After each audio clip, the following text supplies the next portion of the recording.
2025 भर्तियों का वर्ष आज ही सुनिश्चित करें अपना सिलेक्शन और डाउनलोड करें तैयारी कर लो ऐप। नमस्कार, एजुकेशन नगरी में आपका स्वागत है और मैं हूं आपके साथ विनीत।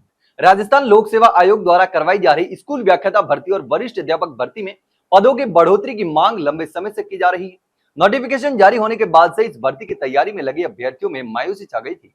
जी हाँ, जब से इस भर्ती का नोटिफिकेशन जारी हुआ था तभी से तैयारी कर रही हजारों युवाओं में मायूसी छा गई थी। कारण साफ था, जितने पद रिक्त थे उनकी तुलना में भर्ती बहुत कम पदों पर निकाली गई थी। अभ्यर्थियों को यह उम्मीद थी कि बड़ी संख्या में रिक्त पदों पर भर्तियां निकाली जाएगी, लेकिन जैसे ही नोटिफिकेशन सामने आया उन्हें भारी झटका लगा। न केवल पदों की संख्या कम थी, बल्कि ये पिछले 13 वर्षों में जितनी भर्ती निकाली गई थी उनमें सबसे कम पदों पर भर्ती निकाली गई थी। राजस्थान बेरोजगार यूनियन के अध्यक्ष हनुमान किसान ने भी इस पर नाराजगी जताते हुए कहा था कि पिछले 13 सालों में इतनी कम सीटों पर पहली बार भर्ती निकली है। उन्होंने इसे बेरोजगार युवाओं के साथ अन्याय भी करार दिया। यही नहीं, सोशल मीडिया से लेकर धरनों और ज्ञापनों तक अभ्यर्थियों ने सरकार से इस मुद्दे को गंभीरता से लेने की मांग भी की थी। हनुमान किसान ने इस संबंध में मुख्यमंत्री और शिक्षा मंत्री को ज्ञापन भी सौंपा था, लेकिन अब इसी आंदोलन और अभ्यर्थियों की लगातार कोशिशों का असर दिख रहा है। ताजा जानकारी के मुताबिक शिक्षा विभाग ने स्कूल व्याख्याता और वरिष्ठ अध्यापक भर्ती में पदों की संख्या बढ़ाने की तैयारी शुरू कर दी है। हालांकि अभी तक यह स्पष्ट नहीं हो पाया है कि कितने पद बढ़ाए जाएंगे, लेकिन यह तय है कि पदों में बढ़ोतरी होगी। शिक्षा सचिव कृष्ण कुणाल ने खुद बताया कि मुख्यमंत्री ने इस मामले में पद बढ़ाने के स्पष्ट निर्देश दे दिए हैं और इस दिशा में कार्रवाई जल्द की जाएगी। आपको बता दें कि इस पर अभ्यर्थियों का कहना था कि प्रदेश में वरिष्ठ अध्यापक के 1,09,542 स्वीकृत पदों में से 37,249 पद खाली है।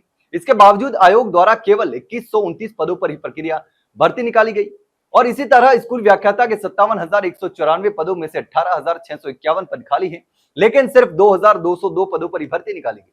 यानी दोनों भर्तियों के लिए कुल 55,900 पद खाली हैं, लेकिन 4,331 पदों के लिए ही भर्ती निकाली गई। लेकिन अब पद बढ़ाने की खबर ने उन हजारों युवाओं को बड़ी राहत दी है जो दिन रात इस भर्ती की तैयारी में लगे हुए थे। एक तरफ जहां नोटिफिकेशन के बाद निराशा छाई हुई थी, वहीं अब इस सकारात्मक अपडेट ने उनमें फिर से उम्मीद की किरण जगा दी है।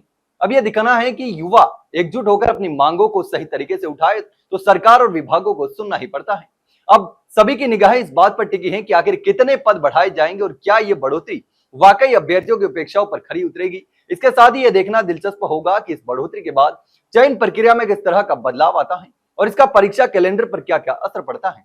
लेकिन इस पूरे मामले पर आप क्या सोचते हैं, कमेंट सेक्शन में कमेंट करके जरूर बताना। वहीं अगर जानकारी अच्छी लगी हो तो वीडियो को लाइक और शेयर जरूर करें और हाँ, चैनल को सब्सक्राइब करना ना भूलें। फिलहाल के लिए इतना ही, जल्द मिलते हैं एक नई जानकारी के साथ। तब तक के लिए नमस्कार।